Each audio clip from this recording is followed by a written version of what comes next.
तर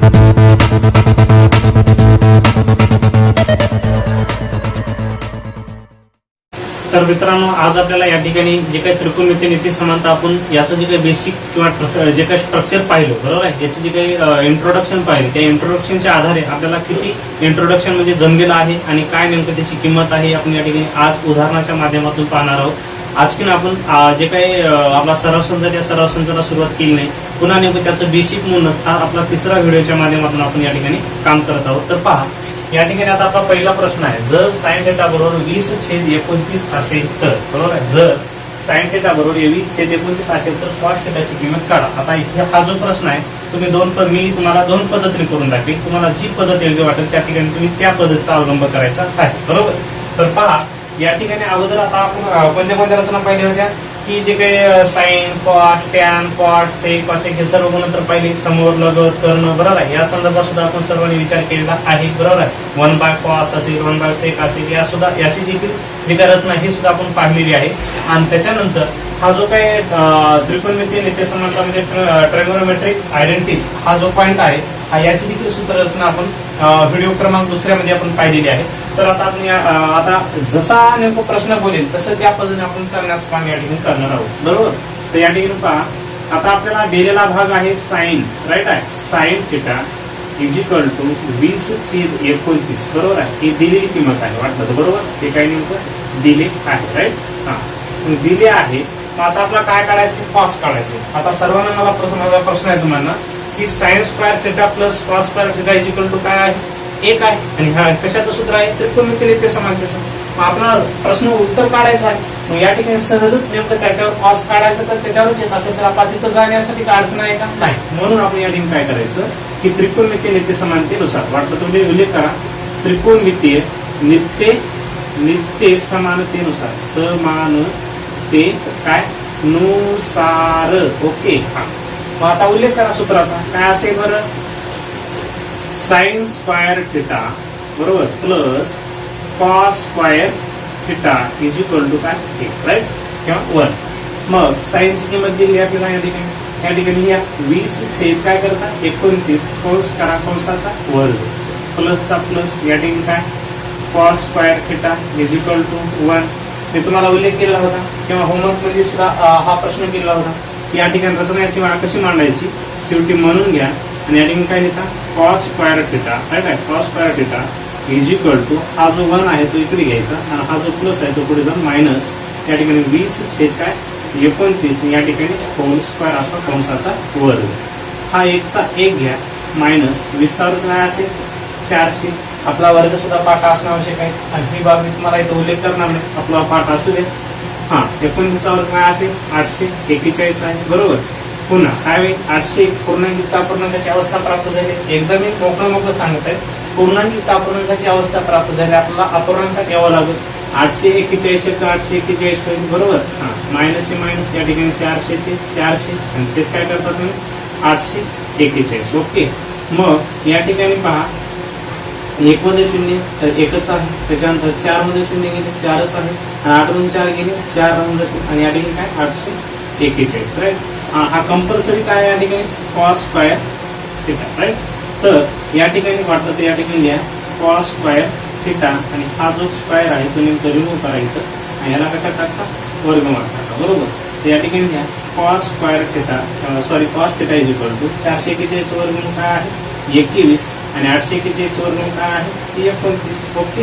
तर अशा पद्धतीने सुद्धा म्हणजे कॉसची किंमत काय काढायची ते आपल्याला 21/29. तर या ठिकाणी या पद्धतीने सुद्धा आपला करता येतो. आणि त्याच्या पलीकडे जर आपण आकृतीच्या मदतीने जर गेलो तर आपला ते कसं करता येईल, बरोबर. तर पहा, आकृती आपली काय ABC, कोणती आकृती असू द्या, तिचे नाव चेंज होतात, काय अडचण नाही. प्रश्न काय आहे, sine theta is equal to आपलं काय 20/29, बरोबर आहे. साइन थिटा, थिटाचं आपण या ठिकाणी घेतलेलं आहे.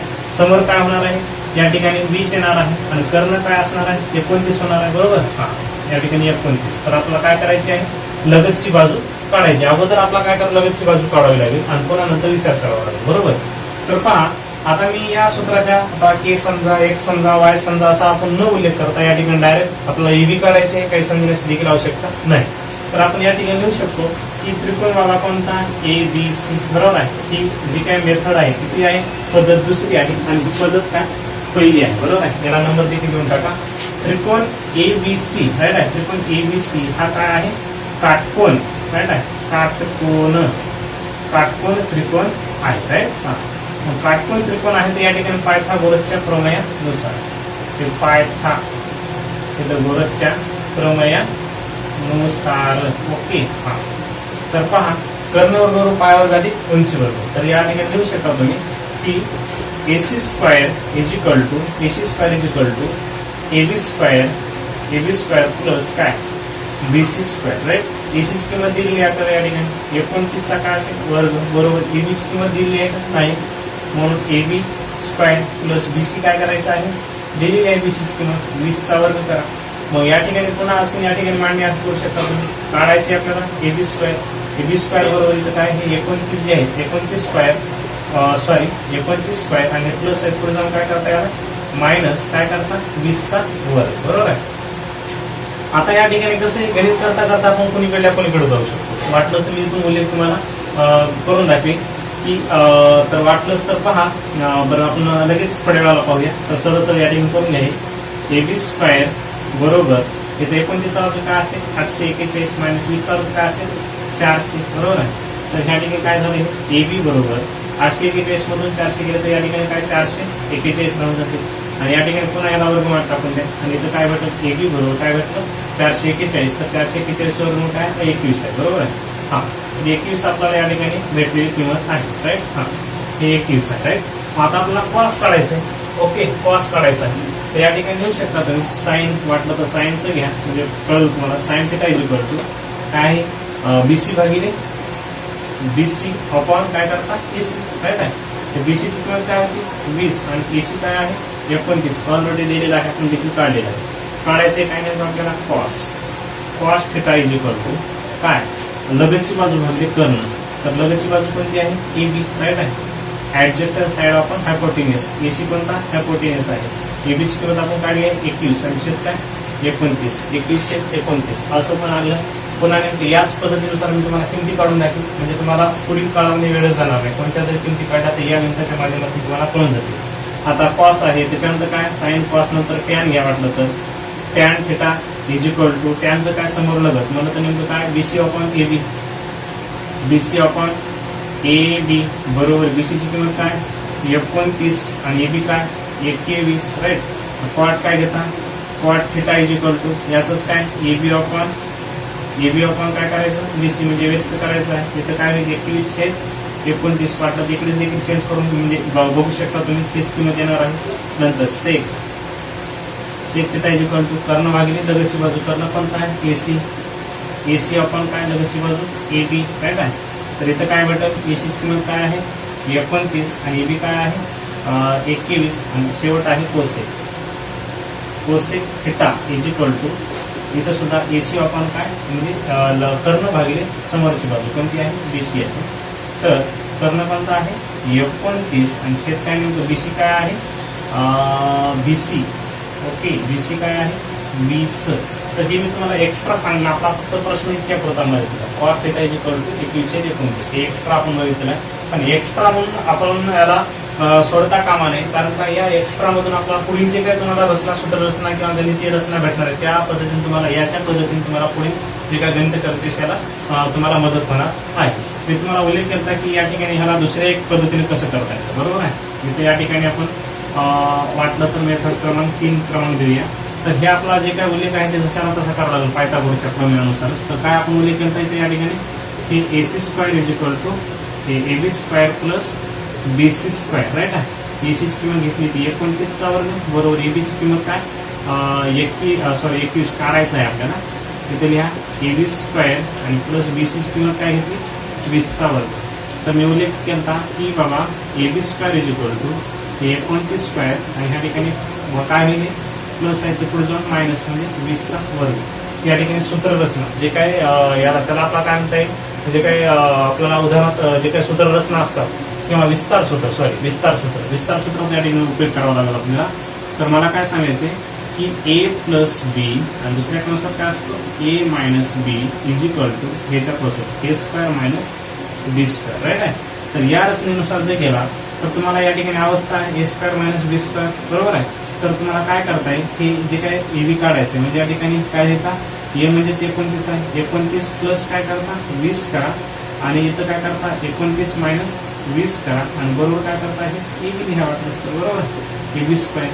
तर पहा 0 काय झाले 9 2 2 किती झाले 4 तिथं गुणिले कंसात म्हणजे गुणिले 9 मधून 0 गेले 9च राहिले 2 2 गेले 0 झाले बरोबर आहे. बरोबर काय या ठिकाणी एबी स्क्वेअर राईट. आता 9चा पाडा 9 कसं म्हणू शकता तुम्ही शेवटी म्हणून ह्याला इकडे घ्यावं लागतं तर ते काय करतात AB square is equal to 9 9 81 81 ला 1 8 आणि 9 चौक 36 36 36 आणि 8 आता 8 आणि 6 14 14 ला 4 हातच्याला 1 3 आणि हातचा 4 म्हणजे 441. शेवटी या ठिकाणी AB square is equal to 421 म्हणजे काय 21 स्क्वेअर आणि शेवटी एबी इज इक्वल टू 21 म्हणजे आपण पुन्हा पुन्हा वारंवार नेमकं जर केलं तर या ठिकाणी एबीची किंमत किती भेटत आहे 21च भेटत आहे. या पहिला आपल्याला आता शेवटी या आकृतीच्या आधारे ज्या ठिकाणी माप दिले त्या आधारे नेमकं समोर लगत त्या पद्धतीनं काढता येतं कॉस काढायचे शेवटी राहिलेच कशाला तर cos square theta is equal to काय आता लगतची बाजू भागली कर्ण तर लगत काय नेमकं या ठिकाणी एबी आहे एबी अपॉन काय कर्ण एसी एबी किती भेटलं 21 आणि कर्ण काय आहे 29 बरोबर. तर आता तुम्हाला हे जे काही आपण एक गणित घेतलं एका गणिताच्या आधारे आपण समजू आपल्याला जे काय पायथागोरसचा प्रमेय हा जे काही दुसरा पॉईंट दुसरा टॉपिक आहे आपल्या गणित भाग 2 मध्ये त्यामध्ये तुम्हाला त्रिपुट सांगितले बरोबर आहे. त्रिपुट सांगितलेली 3 4 5 बरोबर आहे. वाटलं तर या ठिकाणी घ्या 3, 4, 5 नंतर 8 6 आणि 10 त्याच्यानंतर 12 5 13 त्याच्यानंतर 17 8 आणि 15 त्याच्यानंतर 9 40 41 त्याच्यानंतर 60 61 11 बरोबर आहे. आणखीन काय असतील तर हे जे काही त्रिपुट सांगितले जर तुम्हाला हा टॉपिकच जमत नसेल तर वारंवार तुम्हाला या ठिकाणी 1-2 बाजू घ्यायचे कर्ण ह्याचा एक बाजू घ्यायची आणि ते आपण दुसरी बाजू काढायची या रचनेनुसार तुम्ही एवढाच विस्तार नेमकं या गणिताला प्रत्येक गणितासाठी मांडू शकता तुमच्या मनावर की जेणेकरून नेमकं तुम्ही जितका सराव करता तितके नेमकं तुम्हाला त्या गोष्टी जमणार आहे.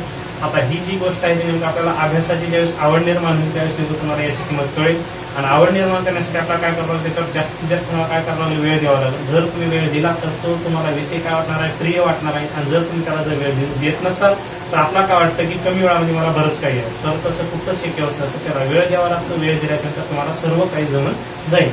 तर हे जे काही याचं स्वरूप आहे या स्वरूपानुसार आपला पुढील जे काही गणिताची क्रिया हे आपल्याला करायची आहे.